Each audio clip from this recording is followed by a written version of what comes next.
This time on UK Panda 4x4, I get a fancy new light on the top of my car. I have my first attempt at being a proper YouTuber. And you get the light bar review that you never even asked for.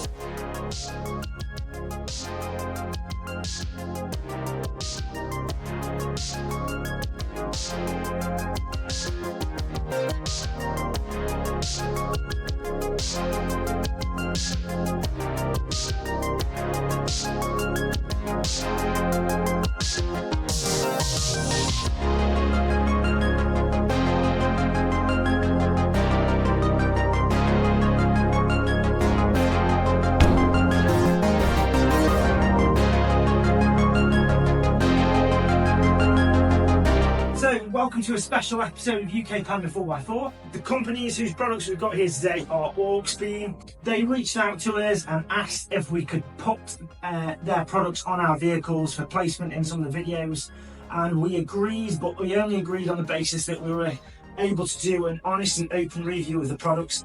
We're not being paid, these were gifted to us for free, and we're under no obligation to say anything nice about these products at all. So the company's been around since 2008, according to the website. If you go on the website, they've got a range of products. A lot of their lower end products look very similar, if not identical, to the non-branded generic products you can get on eBay and Amazon. But it looks like a few of the later products, slightly more expensive products that have got their own branding, they might have sole distribution of those. I don't know. It appears that you get your normal buyer's rights. So there's a 30-day return period. 2-year warranty, I believe, on all the products, certainly on these ones here. It doesn't look like they've got any UK or European retailers, so you need to consider that in mind. I assume you'll have to send your products back to China, and you must expect a few weeks, if not months, to get a replacement product there. So the replacement light bar we have here is a 42-inch LED light bar. It's got an DRL amber strip down the middle, so that's going to look super cool, hopefully against the green. So the light itself is 32,640 lumens, but the lux is how that light is projected at a distance. So this apparently boasts one lux at 612 meters. I've got no way of measuring this, unfortunately. The only comparison I've got is this against this. This itself is priced at $330 US at the moment on the website, which works out to be £260. In comparison, before this review, I was looking at a European manufacturer called Strand, and their 42-inch light bar, slightly different looking design, that comes out at £580 on the website. If you do go on Amazon and eBay, you can find pretty much an exact copy of this for £185. So that's £75 cheaper than this one, except it's just not got the branding on. It may have come out of the same factory, I don't know, it's pure speculation on my part. Having said that, the design is really looks really good. I can't really see any issues with anything. The paint looks really nice. There's no scuffs, no marks. It looks like it's assembled really well. I'd be very happy to put this on my car, especially considering I'm removing that sort of a pigtail coming out of there with a 4-pin Deutsch connector. The 4-pin Deutsch connectors are really good connectors. They're IP68 rated, they're really robust, so they'll take jack washes, etc. There is what I think is a sort of check valve in there, like a relief valve. That's for, apparently, is to let the air out when the heat expands inside. Alarmingly, in the handbook it does say that you can get water or condensation inside these things, which for me is definitely not an IP68 rated product. Apparently though, if you turn the light on, it's supposed to heat the air up inside and the condensation will go. What I can say is when I had that problem on this budget product, that didn't happen and I had to drill holes in. If this got condensation inside it, would I be surprised? Probably not. Would I be disappointed? Yes. So the light bar that we do want to replace, a lot of the paint is flicking off. The plastic cover has yellowed. A few of the LEDs don't work anymore. I had a problem with condensation maybe about a year into owning this. I jet wash it almost every time we use the car. So maybe it got some ingress in there. It comes with all the necessary mounts. It comes with, I would say that's 2mm steel. That's been powder coated for the sides. It's got these back mounts which are much lighter, so they're aluminium, and then there's a range of stainless steel, hopefully stainless steel bolts in there, which will, so these are marketed to be plug and play. It comes with a great big wire loom. It's got a fuse on the end of there. It's got a couple of relays. I assume one's for the DRL and one's for the floodlights. And it's got a little connector there for a controller, for a little switch if you haven't already got one of those in the car. And then it's got the 3-pin Deutsch connector on the end. Unless you're going to drill a hole for a connector this big, you're going to have to take the connector off the end of there, feed the wire through, and then reconnect the connector. Hopefully we'll fit this in its replacement, and we'll see how we go on. I would recommend that you hook the light up to 12-volt battery first to check it. This light has probably done more air miles than I have, and you don't want to be fitting a product to your car that's about as effective as a shark and charger of a swimming pool.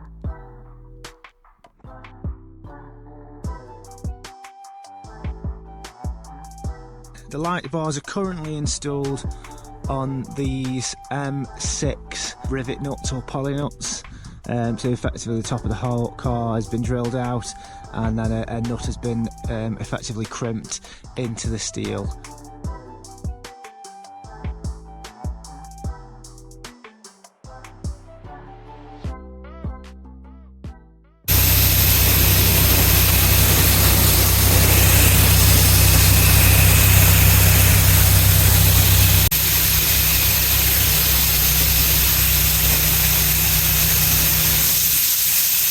So this is the final installation. I've actually reused the old mounts from the old light bar based on the fact that we've already got the holes drilled for those ones, and then the extra length has been taken up just for a few washes there. They'll have to be swapped for stainless steel ones at some point in the future, and then we're reusing the original hole in the top of the car for the cable. The cables had to be run to the other side because this light bar has the wire coming out on the opposite side. So just to add an extra bit of stability to the light, in the middle we've used the original T-slot in the back of the light to put a bolt, and from that we've mounted a custom bracket which has been made out of a brick tie, and that also forms a good place to connect the socket to, hidden out of the way.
So here we are, this is the side-by-side comparison.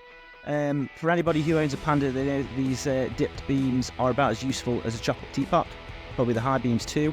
And there we are, so that's the flood on the budget and the bottom, and the Auxbeam flood is coming on now at the top.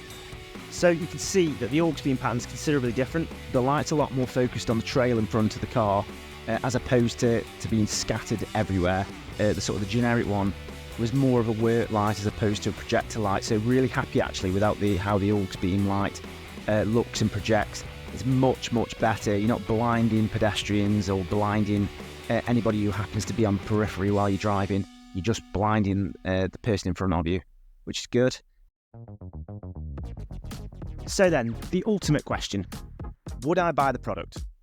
On the merits of the product alone, absolutely yes. The design looks great, the light pattern is brilliant, and the quality does appear to be there. However, if the price point came down to around £200 or £220 mark, I'd be more inclined to buy it. My doubts lie in the fact that this is a low to budget end product, and within the leaflet that came with the light, it does mention that you can get water ingress. Otherwise, if the brand did have distributors and retailers in Europe or the UK, which would almost immediately make any returns or warranty process quick and easy to do, I would absolutely buy it at the price point it is at today. Thanks for watching, and join us again next time on UK Panda 4x4.